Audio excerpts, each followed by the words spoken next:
Good morning, good afternoon, good evening, folks. Michael Zuber, one rental at a time. And yes, I am back in my studio. We're going to, the office is coming together, a little bit more work on Monday, and then I will give you another walkthrough. Yes, I have my puppy in my lap. You can see him on camera, so that is Sunny. But more importantly, we've got Todd Baldwin back with us. Woohoo! How you doing, man? I'm doing great. I have to admit, I'm not used to seeing you with a sport coat and my slick back hair. You're usually like a t-shirt and a baseball cap kind of guy, so I'm thrown off a little bit, but we're all good. Well, here's the deal. I used to do this for my kid's bedroom, which meant I could just roll out of bed, brush my teeth, read my news, do the shows, and then go work out. Now I have an office. I actually have to go be out in public, so I now take coats out and yeah. Oh, anyway. So you're not at home right now. Are you like leasing a space? Correct, leasing a space. Yeah, I was tired of operating within 5 feet of my 5 feet space. It was like I was starting to feel like a cave. So yeah, I got an office. Very cool. Congratulations, moving up in the world. Moving up, creating separation between church and state. It's all good. Well, hey, one thing, Todd, I wanted to talk to you about today is financial freedom. I think there are 3 variables that everyone goes through. But more specifically, I want to talk about it, getting it done before you're 30, which is something you have accomplished. So first, congratulations. Here are my 3 variables. We'll go through any of them in any order you want. 1, you have to focus on making money, right? Income. 2, you have to focus on your expenses and not let the rat race or lifestyle creep or whatever. You have to find your thermostat and stay consistent.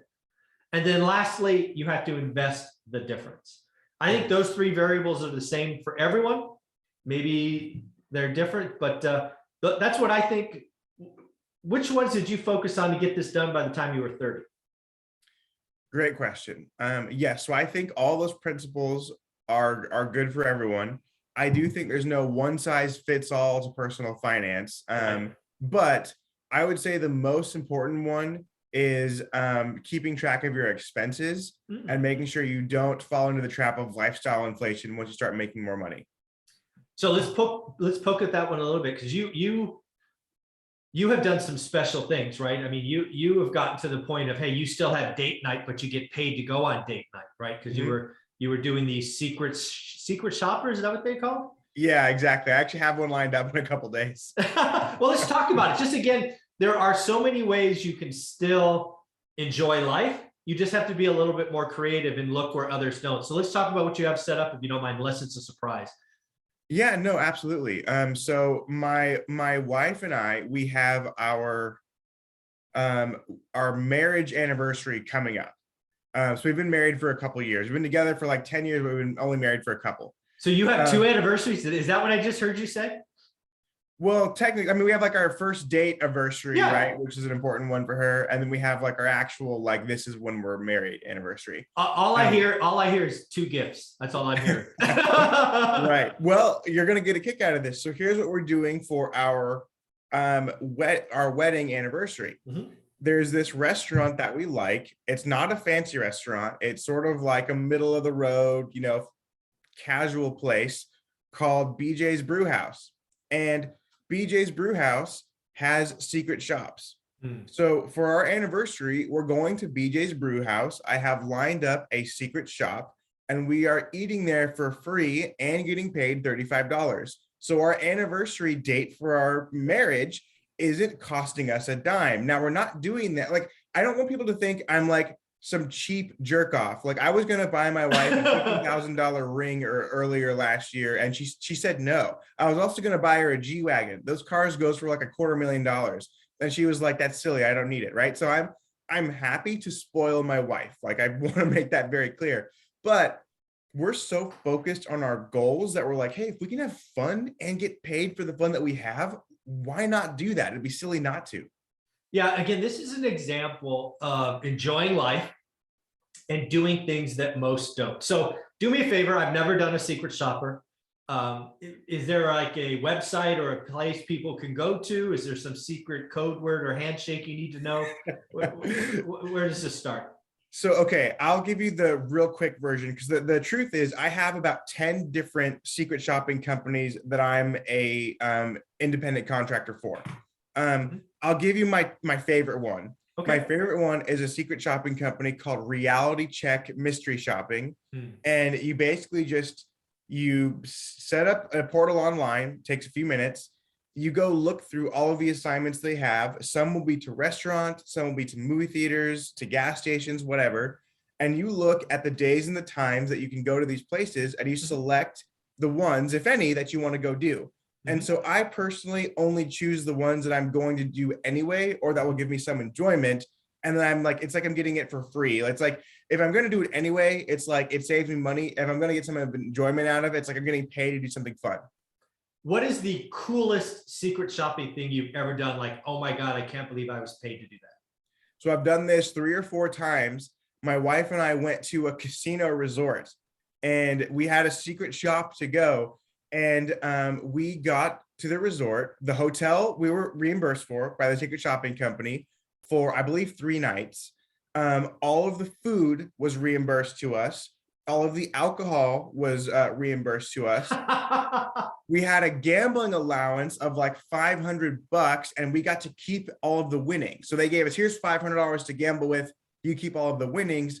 And for our time, we got paid $350 in profits. So a free weekend getaway at this gorgeous resort, food, entertainment, drinks, and money off the top. All right. You're a genius. That's all I have to say. You're a Thank you. genius. You're now, I'm assuming you talk about all these kinds of things on your YouTube channel. Is that fair to say? I do, yes. So if you guys want to know more about secret shopping, I do have a YouTube channel. It's just my name, Todd Baldwin, and I actually have a playlist specifically for secret shopping. And I think the very first video is actually a tutorial of all the different secret shopping companies that I work with. Go check them out. Let me just say this. A lot of you right now should be hitting pause, going to Todd Baldwin and finding that playlist. Again, 3 things: income, watching your expenses, and investing. Todd said the most important one is watching your expenses. And I got to agree. And if you can find a way to do that and get paid, you're kind of doing 2 at the same time. So pretty cool. Mhm. What do you want to talk about next? We've got 2 left. So you focused on your expenses. You set your thermostat. What did you do next? Yeah. So once you establish your expenses, like, hey, I'm not going to spend more than this no matter what I make, then focus on getting that income up.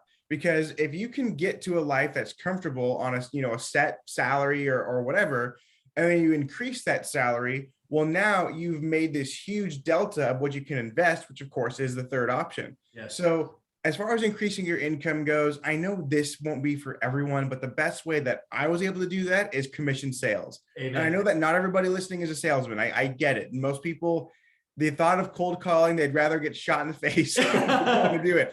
But like I literally, like I told you about this. I had a $40,000 day where I came home with a commission check of 40 grand in one day. And I don't know another way to do that other than like an incentive-based job. Yeah. Yeah. Again, one of the things that I recommend folks doing, again, income is the next one, is increase it. Set the thermostat. Don't let that change. Olivia and I got very focused on that. So if you can do a commission-based job, give it a shot. It is not for everyone. It is definitely high stress. Again, I operated in an environment where I could have been fired every 90 days for lack of a performance. That'll get your attention. Or, there's who says you can't get a second job? I worked 7 days a week. I think for almost 18, it might've been 20 months. I had my 40-hour-a-week accounting job before I became a salesman. And then I kept my Sears job selling washers and dryers Friday night, Saturday, Sunday. You can have a second job. It's okay, right? You got to increase it at least for a little bit so that you can, again, do the third option, which is invest the difference. Is that fair to say? Yeah, absolutely. I mean, I think, investing is like, if you don't invest, then it's like the first 2, you're never going to get wealthy if you don't invest. Let me just say that. But the reason why I put it at number 3 is I understand it's sort of out of touch to tell people to invest if they first don't have a grasp on their expenses, right? Like if you work a minimum wage job and you have 4 kids and you literally have no money left over at the end of the month, it doesn't, I'm not going to be that a-hole that's telling you, oh, well, you should invest your money, right? Like they don't have any money to invest. Yeah. So the first thing they got to do is understand how to live on a budget, then stick to that budget even when their income increases. And then with that delta, take that and invest. Eventually, the money you make from your investments will outweigh the money you make from your job. And then you can sort of start to creep up your lifestyle a little bit, but not to the same ratio. So like if you make an extra, $5,000 per month, let's say, maybe you increase your lifestyle by $1,000 per month. So then you have an extra $4,000 that you're investing, right? Like it's not about being a miser. It's about keeping the ratios in check. Yeah, I think this is all right. I mean, I have a thing called Get Your Money Right.